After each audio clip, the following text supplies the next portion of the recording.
सभी भगवत प्रेमियों को हमारी राधे राधे। मानव जीवन का सर्वोत्कृष्ट फल सत्संग श्री भक्तमाल कथा के माध्यम से हमें मिलने जा रहा है। श्री भक्तमाल कथा के प्रधान श्रोता हमारे श्री प्रिया प्रीतम जी हैं। उनके श्री चरणों में प्रणाम करते हुए आइए आज के भक्त चरित्र का श्रवण करें।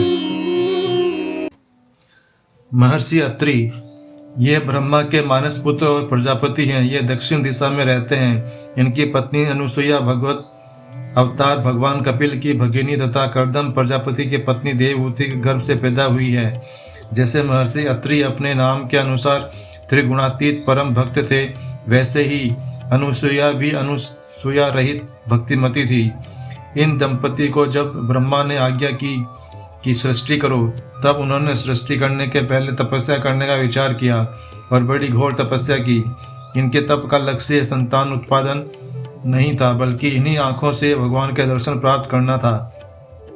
इनकी श्रद्धा पूर्वक दीर्घ काल की निरंतर साधना और प्रेम से आकृष्ट होकर ब्रह्मा, विष्णु, महेश तीनों ही देवता प्रत्यक्ष उपस्थित हुए। उस समय ये दोनों उनके चिंतन में इस प्रकार तल्लीन थे कि उनके आने का पता तक न चला। जब उन्होंने ही इन्हें जगाया, तब ये उनके चरणों पर गिर पड़े, किसी प्रकार संभल कर उठे और गदगद वाणी से उनकी स्तुति करने लगे। इनके प्रेम, सत्य और निष्ठा को देखकर उन्हें बड़ी प्रसन्नता हुई और उन्होंने वरदान मांगने को कहा।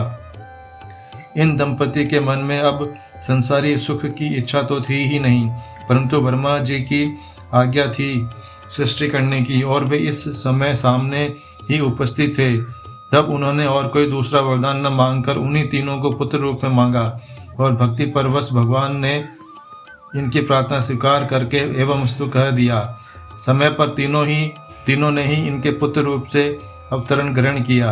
विष्णु के अंश से दत्तात्रेय, ब्रह्मा के अंश से चंद्रमा और शंकर के अंश से दुर्वासा का जन्म हुआ। जिनकी चरण धूलि के लिए बड़े बड़े योगी और ज्ञानी तरसते रहते हैं, वे ही भगवान अत्रि के आश्रम में बालक बनकर खेलने लगे और दोनों दंपति उनके दर्शन और वात्सल्य स्नेह के द्वारा अपना जीवन सफल करने लगे। अनुसुईया को तो अब कुछ दूसरी बात सोचती ही न थी। अपने तीनों बालकों को खिलाने पिलाने में ही वे लगी रहती। इन्हीं के पतिव्रत सतीत्व और भक्ति से प्रसन्न होकर वन गमन के समय स्वयं भगवान श्री राघवेंद्र श्री सीता जी और लक्ष्मण जी के साथ इनके आश्रम पर पधारे और इन्हें जगत जननी मां सीता को उपदेश करने का गौरव प्रदान किया।